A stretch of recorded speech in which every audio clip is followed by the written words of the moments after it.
Nankataovan'ny filan-kevitry ny ministra Androany ny tety-androm-pifidianana navoaka ny senita taorian'ny fametrapelan'ireo ministra kandida avy hatrany dia nandinika ny fomba hanoloana azy ireo ny filohan'ny tetezamita sy ny praiminisitra. Tsy afa-po amin'ny asa efa ananana ny 3,5% ny tanora latsaky ny 30 taona. Tsy hanasa mihitsy anefa ny 7,7% navoaka ny Instaty Androany ny vokatry ny fanadihadiana nataon'izy ireo momba ny tontolon'ny asa. Fampianarana afaka herinandro efatra dia hiverina an-dakilasy indray ny mpianatra rehetra. Inona avy ireo karazana kitapo azo vidiana ho an'ny ankizy? Manao ahoana ny momba ny boky? Nanao fanadihadiana manokana ny fampahalalam-baovao. Any ivelany, miantrana ambava ady ny miaramila Amerikanina nanambana ny Roso amin'ny fanafiana ny Syria ampitsahatra ny ady ao amin'ny Etazonia, miantso amin'ny fitoniana kosa i Ban Ki-moon.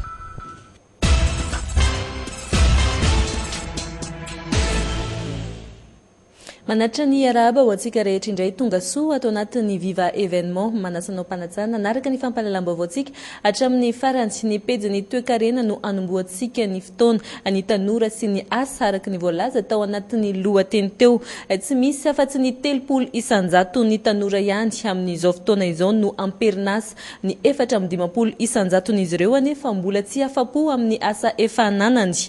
Etsy ankilany mitombo ny tanora miditra amin'ny sehatra ny tsy manara-dalàna fanadihadiana. Vao 20 taona dia efa nanomboka niditra tamin'ny sehatry ny asa hiazadina. Amina orinasa an-tserasera iray ny tovolahy no miasa ankehitriny. Mpanao gazety Antsary, ny orinasa misy azy ankehitriny no orinasa faha-efatra ny asany. Tao anatin'ny 7 taona ny dirany teo amin'ny tontolon'ny asa. Tsy voatery zavatra ratsy, fa mety hoe misy zavatra tsara kokoa ohatra hitanao mba hoe ivelaran'ny letran-kefanao na ohatra izany dia na misy olona miantso ihany koa hoe sao dia mba afaka miasa ohatra ty aminay na ohatra izany. Dia izay no nahatonga ny fivavahana. Tsy mbola tena afa-po tanteraka amin'ny asany ankehitriny nefa ny lehilahy ary mbola manombokatsaka ny tsaratsara hatrany. Tsy mbola tena afa-po loatra amin'izao fa mbola mikatsaka amin'izay tena hoe fa afa-po izay zany satria tsy mbola tonga eo amin'ilay tanjona. Raha ny tanjona tena tiako zany amin'izao dia hoe mba anana orinasa tserasera na hoe farafaratsiny hoe hotonin-datsoratra hoe tompon'andraikitra lehibe eo anivona orinasa tserasera asa fanao gazety sotra. Tahaka azy ny 9,5% ny tanora efa amperinasa ankehitriny no mbola tsy afa-po amin'ny asa tao. Etsy ankilany anefa ny 5,73% ny tanora latsaky ny 30 taona no mbola tsy hanasa ary mbola eo am-pitadiavana.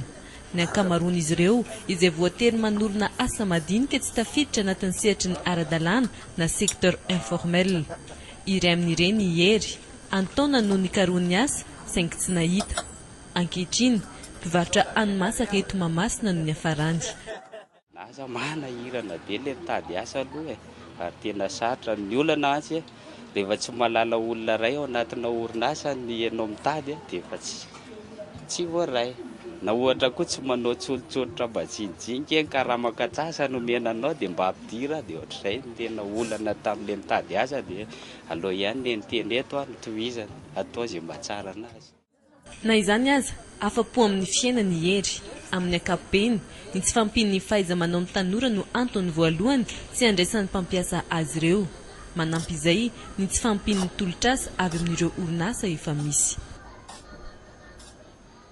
Voalaza teo fa ny tsy fampin'ny traikefa sy ny tsy fampin'ny asa mihitsy no olana tsy ahitan'ny ankamaroan'ny tanora asa. Ireo tsy mahita asa nanjary miditra eo amin'ny sehatra tsy manara-dalàna na ny sektor informel.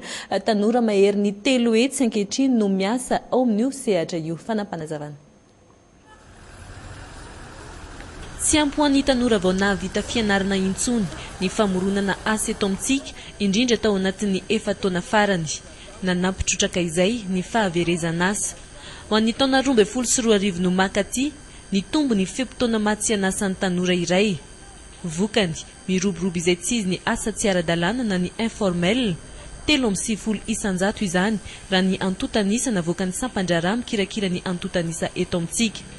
Mirona any amin'io tsy ara-dalàna io avokoa ankehitriny ny 2,7% ny tanora tsy hanasa. Raha ny fanadihadiana nataon'ny sampandrara mpikirakira ny antotanisa hatrany dia tafakatra 2,707 miliara ariary ny vola miodikodina ao amin'io sehatra tsy ara-dalàna io. 4,7 miliara ariary no tombony azon'ireo olona 2 arivo sy iray alina sy 3 hetsy sy 3 tapitrisa roboka amin'izany. Vola izay tsy miditra amin'ny kitapo-mbola mpanjakana amin'ny mahatsiara-dalàna azy, saingy mitazona ny 420 isanjato ny arikarena anatiny na ny PIB. Raha ny fanazavana no entin'ny sampandraraha mpikirakira ny antotanisa ihany, dia ny fiverimberen'ny krizy no antony voalohany mahatonga izany ka tsy mahamary toerana ny arikarena faobe. Ity farany izay tafidina ho iray faingo 7 amin'izao fotoana izao raha 4,5 izany ny taona 5 sy 4 arivo.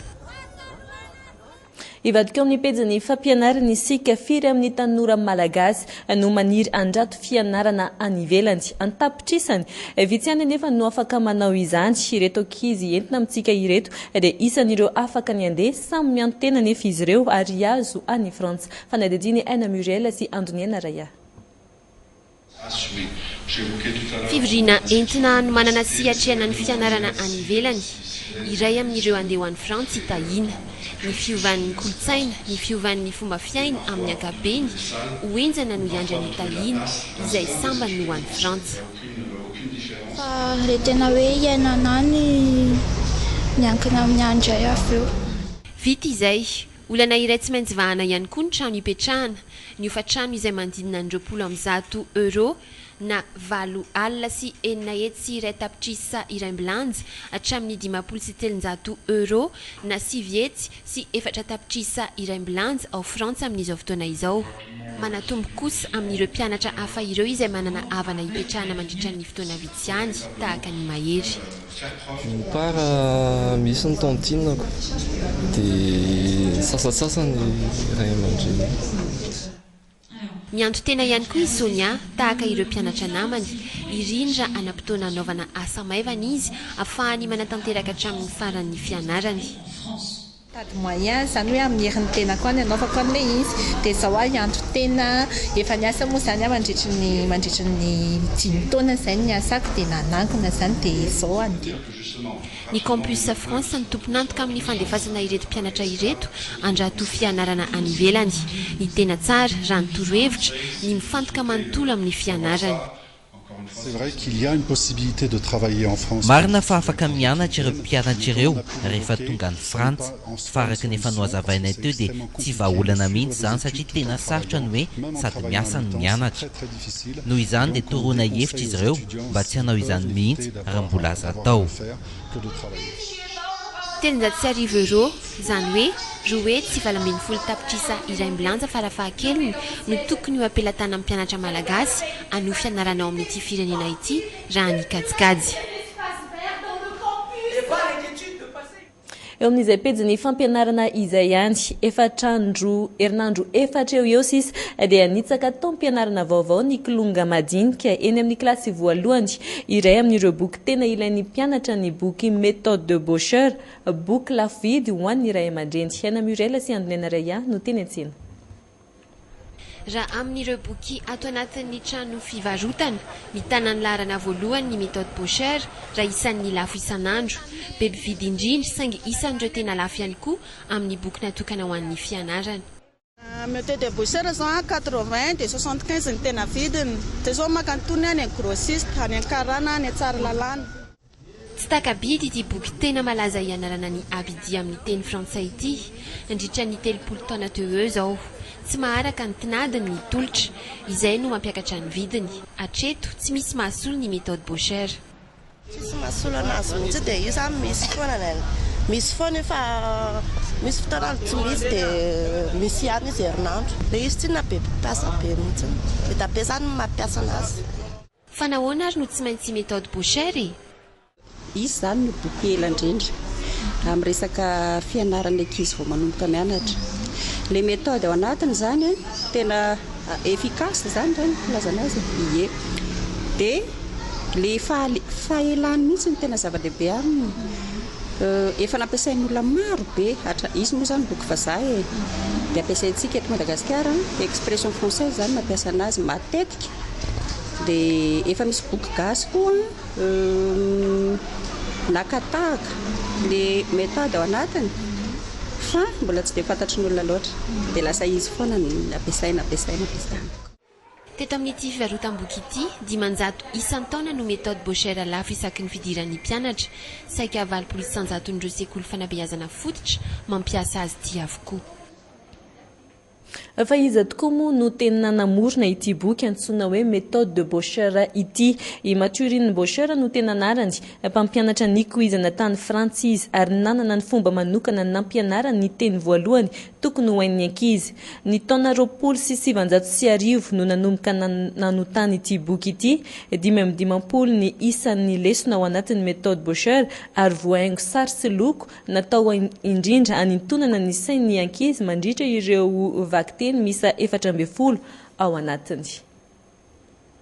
Omaly isika andresaka momba ny kitapo vaovao vidina eny amin'ny magazay. Androany mbola kitapo ihany saingy ireo kitapo eny amin'ny friperie indray kosa betsaka ny mpanjifa ny kitapo eny amin'ny friperie. Eno hoe ny Ray aman-dreny no misy ny tena marika tsara sy mafidina ndre mampiantona no nanao ny fanadidina. Andravoangy tsena efa manakaiky fidinan'ny mpianatra maranty ny fitaovam-pianarana isan-karazany. Saoly renim-pianakaviana ampianajanaka.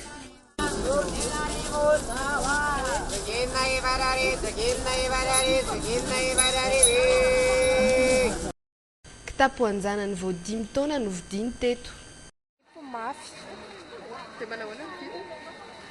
Vidiny lafolafo ihany. Mafy izy, mafy aloha izy. Efa nampiasa sinoa dia tsy maharitra 2 volana akory dia siny. Mihoatra ny 5 isan'andro ny kitapo lafin'ity mpivarotra ity. Fotoana tena mahatsara ny tsena izao fotoana izao. Tsy ambaka ny vaovao ny kitapo fripy. Amin'izao aloha fidiran'ny mpianatra dia tsy mankeo kitapo babena ny tena vakiana zany. Manomboka ny maraina no efa hifandritehana ny kitapo fripy. Tahaka ireny eny amin'ny magazay, ry barbine ho an'ny vavikely, ry benten ho an'ny lankely hita ety avokoa. Amin'izao izy zao hiditra amin'ny mpianatra dia be mpitady. Efa naty zany era dia tsy ho azo ararotina be zany vidiny fa tsy mainka atao mirarirary. Tsy mifanalavitra loatra amin'ny kitapo vaovao ny kitapo friperie raha ny vidiny. Any amin'ny kalitao iny mpivarotra no mampiavaka azy. Na efa ny asa aza mahavita ny taom-pianarana ny kitapo friperie. Ivadikeo amin'ny raharam-pirenena isika niona manokana ny filohan'ny teteza mita Andry Rajoelina sy ny Prime Ministra Omer Berzika taoriany filan-kevitry ny Ministra Androany nandinika ny fandaminana ny fitantanana ny firenena taoriany fametram-pialana ireo olona nitazona andraikitra nefa nirotsaka ho fidiana filohan'ny-pirenena nankataovany filan-kevitry ny Ministra Androany ny didim-panjakana manamafy ny tety androm-pifidianana navoaka ny Sionita.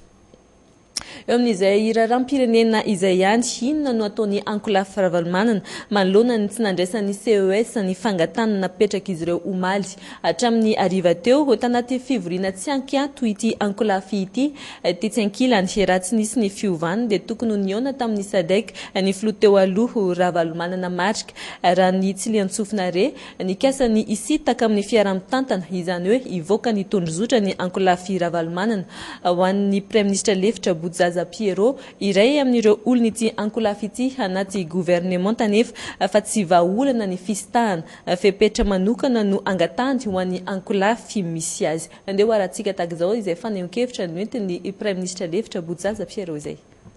Nefa ny zavatra anankiray fotsiny iveriko salama tsy mety ihany hoe misy candidat zay manana partisan be dia be orinina tahaka an'le mouvance Ravalomanana.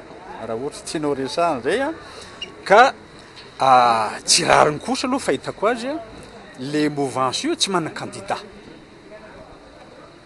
Tokony mba misy zany fanapahan-kevitra eo anivon'ny SADC na firenena ataoko hoe comité international mba tsy isina le problème après élection. Tsy mety kosa aloha hoe miditra anao mivoaka anao miditra indray rapitso mivoaka rapitso zany ve fitantan'ny firenena ve atao ohatran'izany ve non za aloha tsy d'accord amin'izany amin'izany fialana zany fa tokony atao ambony latabatra ny fomba anankiray ahafahany miara-miasa fa indrindrandrindra miaro ny tombontsoa ny vahoaka malagasy. Fa manoloana ny fivoaran'ny raharaha politika eto amintsika nanao fanambarany ramatoa Catherine Ashton lehibe ny diplomasia européenne fa mankasitraka ny fivoaran'ny raharaha eto amintsika indrindra ny famoahan'ny CES ny lisitry ny candidat ny namohan'ny SONITA ihany koa ny daty fifidianana voalohany nanamafy sy ny fanampiana hoentiny ho an'ny Madagasikara amin'ny fikarakarana ny fifidianana ny vondrona européenne. Isento vetivety isika anaraka doka varotra aorian'izay kosa no anaranao ny ambiance etsy amin'ny 17 hektara rehefa ariva ny andro ny tony masikita sy ny lasopy isan-karazany ny fanamboaran-dalana izay ho atomboka ny commune Antananarivo renivohitra amin'ity mahitany ity milalana amin'ny rehefa 5,000 metatra tora-droa no atomboka sy mpanamboarana rehefa avy eo indray ary.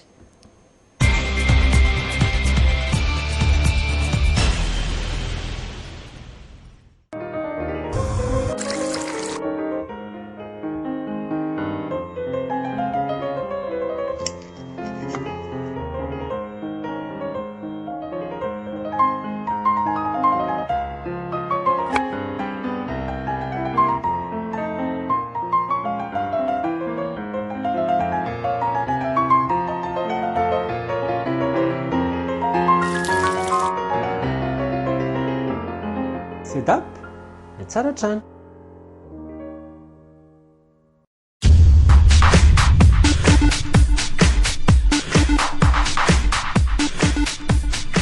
Telma, réseau numéro 1 à Madagascar. Telma, toujours plus pour vous. Extra propre, solution baconal, numéro 1 Santega, extra propre, manalantas rehetra propre, sati manaveja, extra propre, similam kuska mafeni vadi van labana bare, extra propre, apesar pati suatan zau, maneran zau tutul zau, extra propre, extra propre, extra malcha be, extra propre, extra, tena extra, extra, numéro 1, extra, yuvaluani, extra propre, tiskaratiqua. Vidiny ronjato ariary. Ni Mada Pro sy ni SW Pro manolotra ho anao 10e anniversaire groupe Wawa. Anasana manokana ilay mpanakanto vahiny fanta-daza Matthew Stone. Hanolotra seho tena miavaka ny groupe Wawa au grand complet. Andray anjarao ihany koa Black Nadia, Balita Ochocho, Shine, Omni Coliseum de Madagascar, Antuzumbe, Nialade, 1er septembre, toute louange. Média officiel, Viva. Sponsor officiel, Telma. Toujours plus pour vous. PHB.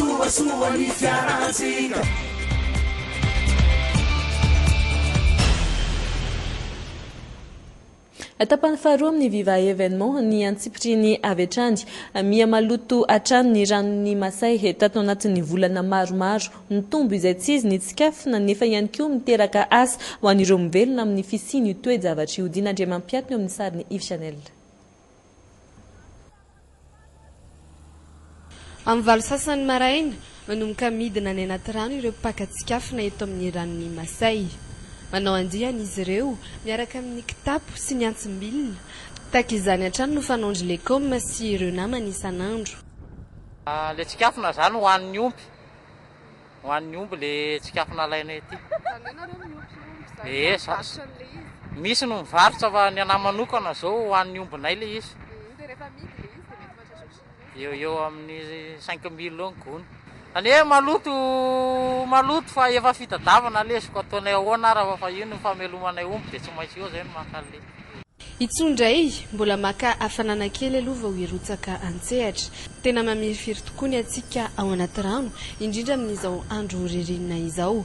Tahaka ny ahoana ny fanaon'itso angalan'ny tsikafina eto. Mikapaka. Kapaina tseo dia fatatsy amin'ny gony. Iny gony eny aminao iny? Rehefa fena iny dia ahoana izay? Rehefa fena amin'izay dia taritana miakatra aty dia motoka. Izany hoe gony iray ihany izany no entinao anatin'ny iray andro? Gony enina na valo. Dia indray fenony eny daholo dia indray taritana. Rehefa azo ny tsikafiny fenona ny kitapo, samy mitondra kitapo eniny eo ny tsirairay ka samy mameno ny azy, taritina miaraka avy eo. Ny sarety hitondra azy efa miandry eto amin'ny sisin-drano eto. Hoe, mitondra firy isaky ny sarety zao nareo? Eo amin'ny valo avy eo. Aiza no kosa mitondra an'io? any akaiky amin'ny vato any mitondra andreo. Totsy olana amin'izy ireny ny loto ateraka ity tsikafona ity, tsentsina ny fantsona fivarinan'ny rano eto, miangona ny fako, saingy ho an'ireo mpivarotra eto ny manodidina kosa, mety amin'izy ireo ny fisian'ny tsikafona. Amin'ny fisian'ny tsikafona io zany normal izy amin'ny fisian'ny tsikafona io satria tsy misavoana ilay fofona fa maloto rehetra avany ambony any zany dia mivarina ato daholo. Dia mba azo azy izy ny fisian'ny tsikafona io fa rehefa tena madio zany ka misintona ilay rano dia trop be loatra ilay fofona ity. Tsy mitovy hevitra amin'izay kosa nefa ny mpandalo. Betsabe aloha ny loto ity. Ny loto ity zany amin'ny sakafo tsikafona sy mifaty mbola azo mifatina dia ny amboa na tsikafona eny daholo mitsinevany. Mety ingena sy mety sy maintsy misy foana isaky ny taona.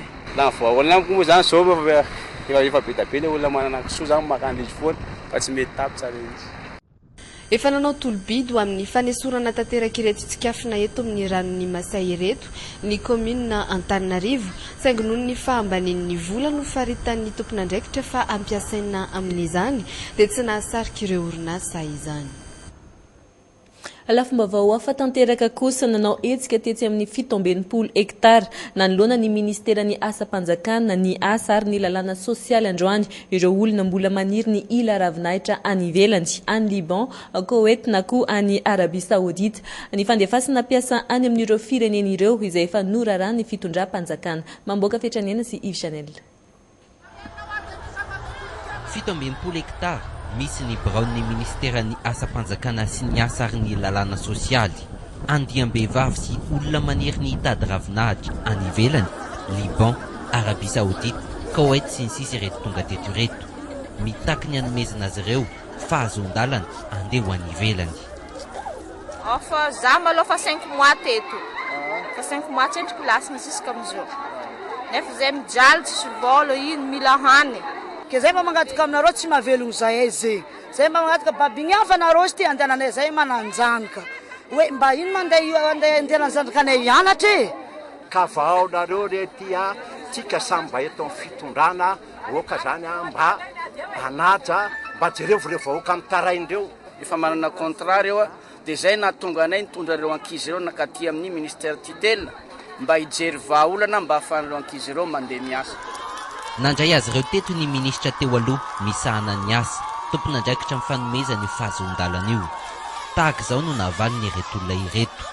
Tsy niova tamin'ny fanaony ity zaza maditra ny gouvernemanta hatramin'izay ity. Io fitakinareo fa aminay ato tsy olana fa io zagnazava. Monsieur le ministre nefa ny mosary tsy haiko retony. Ka ino no ataonareo eto amin'ny gouvernement amin'ny premier ministre. Andeha manderana amin'ny premier ministre reo lasa amin'ny premier ministre reo dia misy délégation mivavady mazarivo magnanareo zao. Fanapakevitrinay ene mandefa ohatra fa nisakanany lehiben'ny gouvernement tataratasy egny. Ny tolakandro teo entitra ny filohan'ny tetezamia Tandry Rajoelina nandritra ny filan-kevitry ny ministra teny Avoloha. Tokony hatsahatra tanteraka ny fandefasana piasa malagasy any amin'ireo firenena ireo ary tokony handray fepetra entitra momba izany ny ministera tompon'andraikitra. Ny ambianseny amin'ny 17 hektara no fanadadiana hoentina aminao manaraka. Rehefa ariva iny ny andro maresaka ity tanàna ity ny fisian'ny tony maskita ary ny lasopy isan-karazany. Santatra Manarivo sy Yves Janel no nanao ny fanadadiana.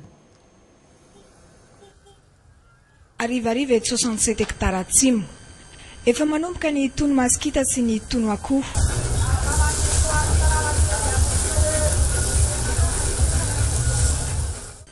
Tanàna be mpandalo sy maresaka ny eto ka izay ny tena hitiavan'ny mponina Antananarivo ny mihinana sy misotrosotro eto.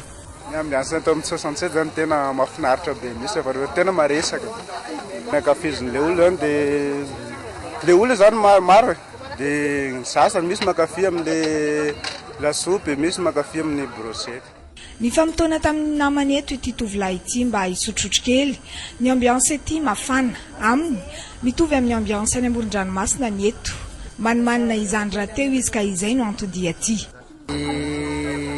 Ny namanamana ny antso dia ety sasantseto no tena hoe fiarahana. Ety mantsy be olona hoe côté sy anina tsika samy malagasy dia ety mba hoe iraisana samy malagasy. Ity sy ambopozany hitako hoe centre ray io mba irasan'ny malagasy. Ty amin'ny ilany avaratra 67 ihany koa dia mafana ny ambiance ato amin'ity bary ity. Tsapekisy ny mozika avy any atsimo ato ny tena mibahana. Ato aminy tsy misy ny zomasy zabotsy fa mandeha foana ny revy.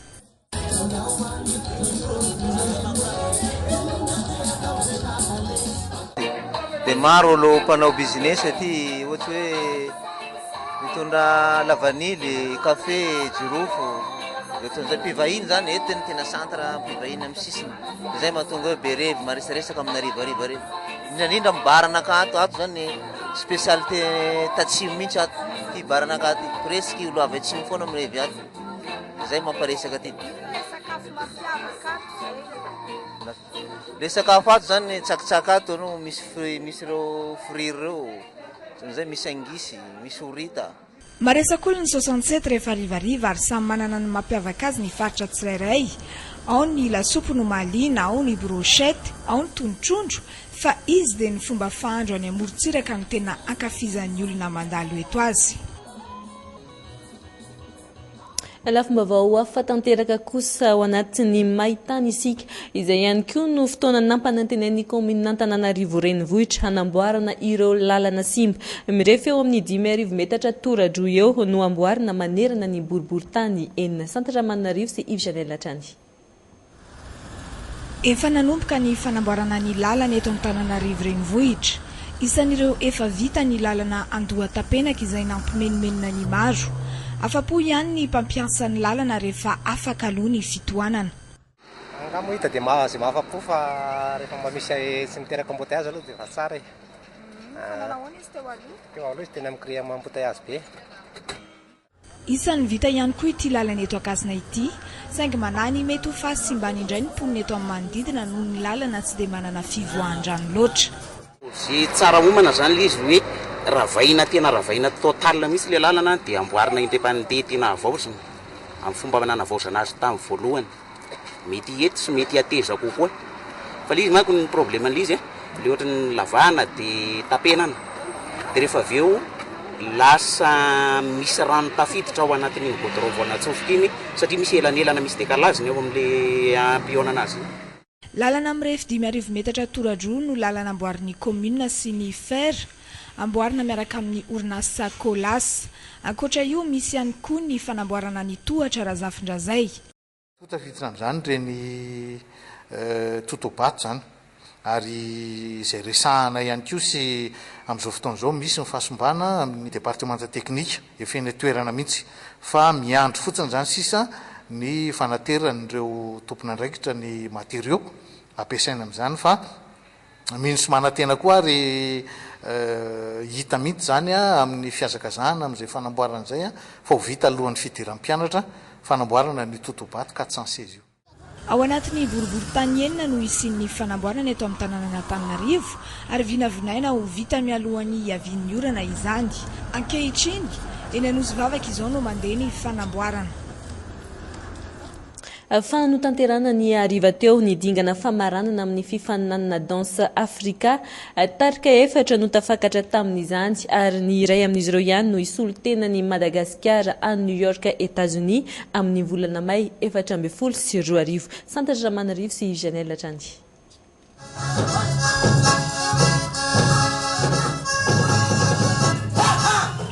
Ity no tarika voalohany niakatra an-tsehatra. Manana 15 minitra izy anehoanan'ny Madagasikara amin'ny alalan'ny dia itondran'ireo mpijery any amin'ny lafy valon'ny nosy.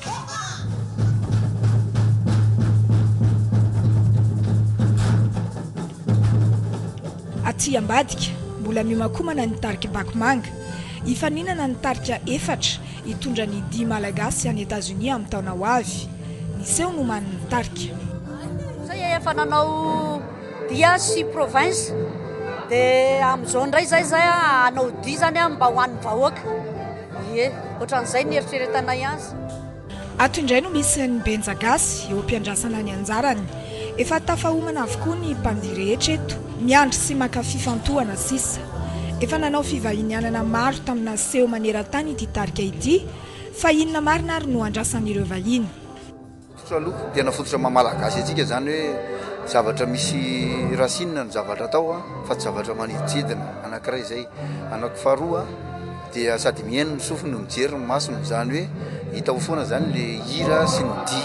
Izy tsy miraharaha zay tononkira antsika any izy fa rehefa mifandrindra tsara ny tononkira sy ny hira dia azo ny foana ny zavatra tiana aseho dia zay ny tena zavatra tadiaviny. Dia plus amenay ny zavatra tombony zany dia sady mpilalao instrument daholo reo ankizy ireo no sady mpihira daholo. Isan'ireo mpitsary hanitra ao amin'ny tarika be, tahaka izao no mety andrasan'ireo mpitsara amin'ireo mpifaninana. Nojerena ny hoe iza no tena afaka mampiseho farafakely ny karazana di enina avy amin'ny faritra eto Madagasikara. Dia iza manahoana ny akanjony, fomba fiaingony, manahoana ny fomba ny seho atsehatrany, mova zareo matianina. Tarika efatra no mifandimby miakatra mitsehatra eto ary mifaninana ny andray anjara amin'ny festival Danse Africa any États-Unis izy ireo. Ireto anoloana ireto ny mpitsara malagasy sy vahiny. Tonga teto manokana ihany koa ny mpamorona ny festival. Amin'ny volana May 14 avy izao ny tarika lany no ho an'ny Amerika.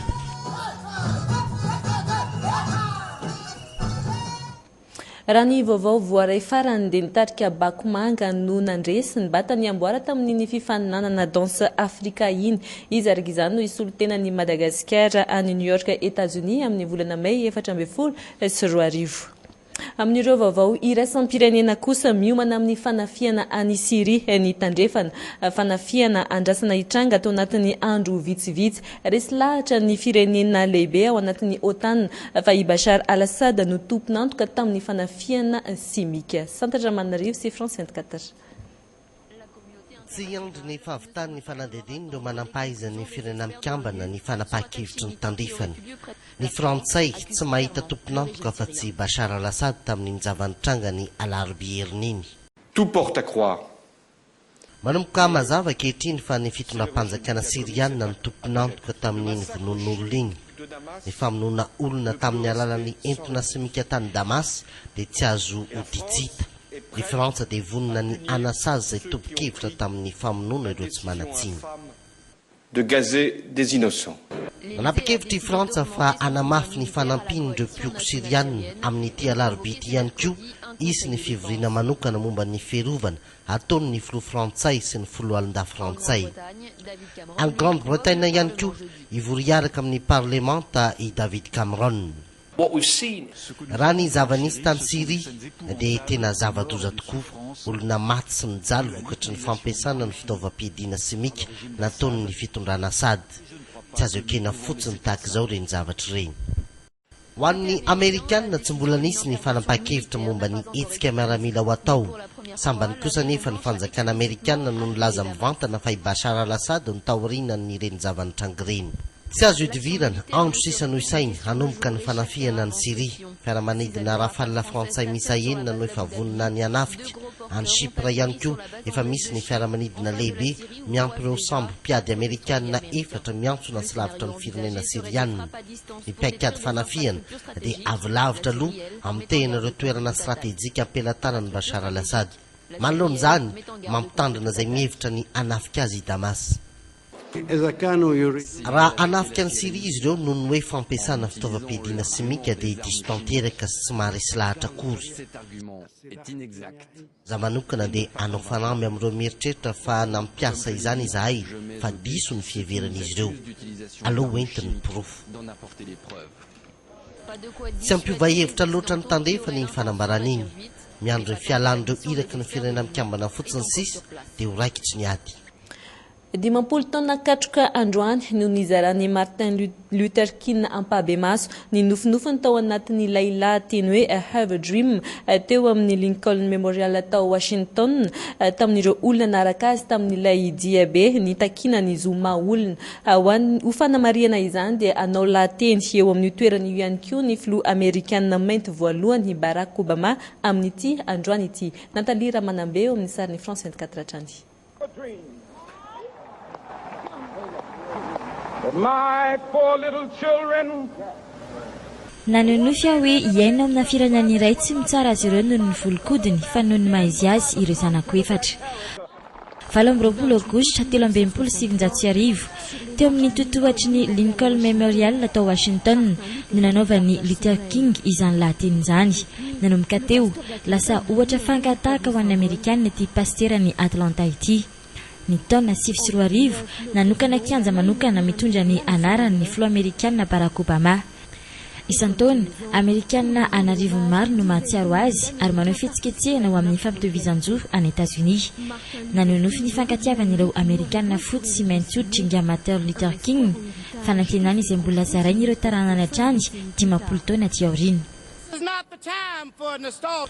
Tsy tokony hipetrapetraka isika hoy ity zafikely ny Martin Luther King ity, mbola betsaka ny asa miandratsika, tsy maintsy mbola manao misimisy kokoa isika hoy Martin Luther King III. Le voyage n'est pas terminé, nous pouvons et nous devons faire plus. Amin'izao fotoana na dia azo lazaina fa tanteraka amin'ny ampahany aza ny nofinofiny Luther King taorian'ny nahalan'ny filoha-Amerikanina mainty voalohany, mbola betsaka ireo tsy fitofinjo eo amin'ireo mainty hoditra sy ireo maranisy any États-Unis. 50 taona aty aorian'ny kabarin'ny Martin Luther King iny, mbola betsaka ny ady miandry ireo mainty hoditra mba hahafahany mitovy lanja tanteraka amin'ireo fotsy hoditra, na izany eo amin'ny lafin'ny fananana azy, ny fanabeazana na ny fahazoana trano fonenana, hoy ity manampahaizana momban'ny tantaran'ireo afro-amerikanina ity. Ho an'ireo Amerikanina anarivo nandray anjara tamin'ity fihetsiketsehana ity, nanapirofy indray fa mbola lavitra dia lavitra ny lalana ho an'ireo mainty hoditra, ny famonoana n'ilay tovolahy mainty hoditra Trayvon Martin ny taona 2024.